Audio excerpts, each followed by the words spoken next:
ધારી તાલુકા પંચાયતમાં મહેશ સાવલિયાની પ્રમુખ પદે અને ગુલાબબેન વાળાની ઉપપ્રમુખ પદે વરણી કરાઈ। તાલુકા પંચાયતમાં ભાજપનો ભગવો લહેરાયો છે।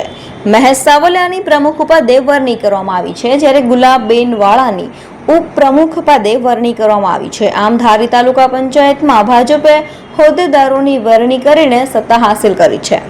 આજરોજ ધારી તાલુકા પંચાયતના પ્રમુખની વરણી કરી ભારતીય જનતા પાર્ટીના મહેશભાઈ રોજભાઈ સાવલિયાની પ્રમુખ તરીકે વરણી કરી છે અને ગુલાબબેન વરનાવનભાઈ વાળા એની ઉપપ્રમુખ તરીકે વરણી કરી છે।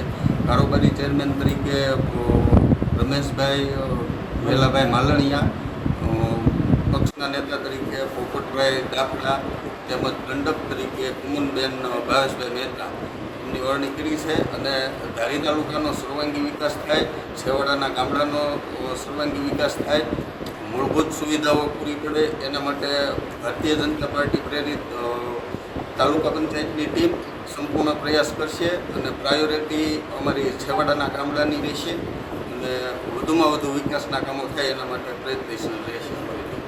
ભારતીય જનતા પાર્ટીમાં જે કાંઈ થઈ એમાં મારી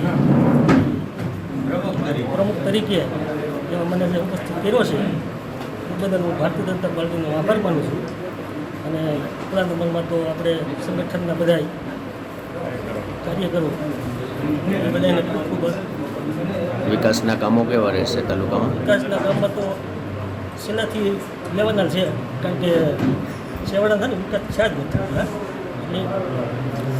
એ બધા વિકાસના કામો થતા એમ નહીં, ભાજપની સરકાર છે 30 વર્ષથી તો પણ નથી થયા કામ। એમ ક્યાં હોય અમુક નથી ક્યાં એ આપણે બધા કરવાના છે। પહેલું કામ કયું કરશો? એટલે તો જે બાકી છે ને એ તો પેલા બધા કરવાના છે।